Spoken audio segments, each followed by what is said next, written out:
The notifications from CubeMetadig.com is a part of a malicious campaign that targets at showing people dozens of unwanted advertisements. It abuses the legit browser mechanism of push notifications to show advertisements, not only in the browser itself but also in the system notification bar. Such ads contain alarming information like that your computer has a virus and you should install the quote-unquote recommended antivirus immediately. At the same time, you can see the pop-ups promoting a gambling website or a dating service. Everything depends on who has paid the scammers.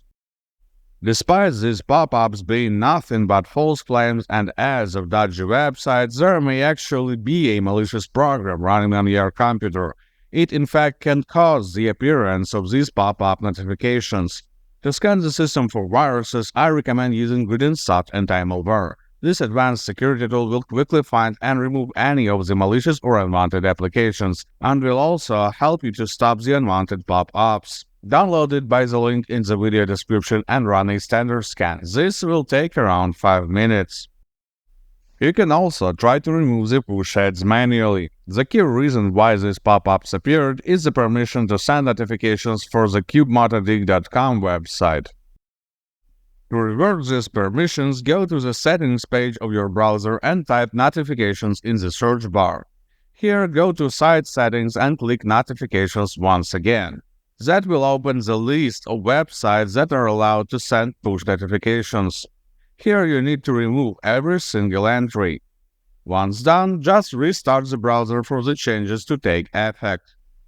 One reason why I will still recommend performing an anti-malware scan is because it is quite often to see a malware changing the browser permissions without user knowledge.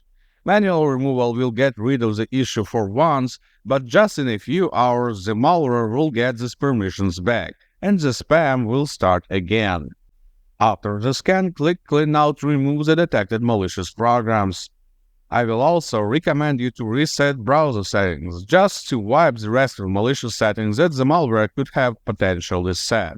You can do this using GridInsert anti-malware as well. Just go to the Tools tab, choose the Reset Browser Settings option and pick the browsers you need to reset in the list. Then just click the Reset button. Now the system is clean. Good luck and stay safe online.